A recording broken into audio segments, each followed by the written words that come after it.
Like a lot of people can sell. A lot of people do not like rise to the challenge. Like, what do you need to know to go beyond being like a generic salesperson who could sell plastics one day and I don't know, pharmaceuticals the next? Like, how can you really, really know your stuff to become the AE that your customers rely on because they don't think you're just trying to sell them something, really consulting with them. And actually, I was just having a conversation with someone who started her sales career in pharmaceutical sales. And she was Mm, like, you could not walk into a hospital to sell a doctor medication, or like my cousin works in medical sales. He's in the operating room telling them how to use the wow. equipment. This guy studied communications in college.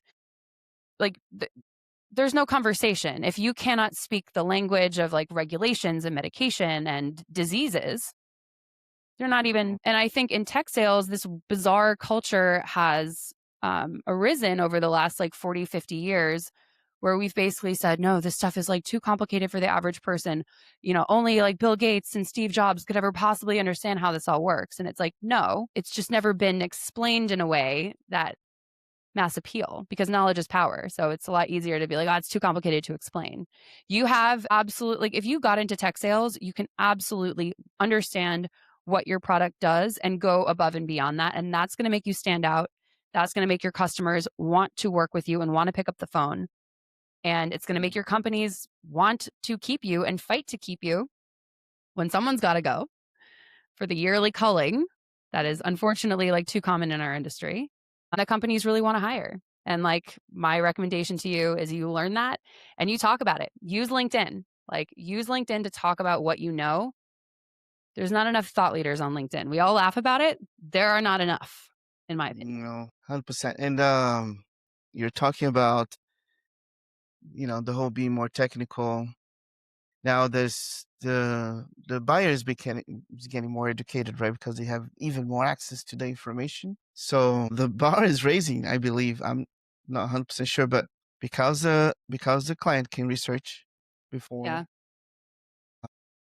whoever is on the other side needs to speak with more authority, right? Yeah, you really like aim for consultant, AESC, whatever your title is, and everyone's got different titles anyway. Just aim to be a technologist, be a technology consultant, because that means you are providing value. And honestly, your job becomes more fun. I think in your TED talk, you were saying like most people hate their jobs and like Mm, are actively looking for a new one. I mean, obviously, it's different for everyone and everyone's situation is unique. But I remember like in my first few years in tech where I did not understand not only the technology piece, I didn't really understand like the startup ecosystem, like the whole tech industry. I think like it's in the last 10 years, tech has become a lot more mainstream and we hear about it like every single day. But we really didn't back then. And I honestly, my first 2 years in tech, I did not like it because I had no idea what I was doing. When you don't okay. know your shit, yeah, like you don't feel great showing up to do something for 8 hours a day, especially something like tech sales, which does not get enough recognition for the fact that you are getting on a call with like, I don't know, a VP director, sometimes like a C suite person who's been in the industry for 40 years. And you're like cold calling them or you're doing a Mm, demo of this technology that you don't really understand. I mean, like we need to give like salespeople a huge kudos for doing that. But there is a way that you can do that that not only makes you feel better about like you want to kill imposter syndrome, learn the stuff you need to know. But mm, it will also make you love your job more because you won't feel like you're not good enough, which is like a great way to start every day. Feeling good yes. about yourself.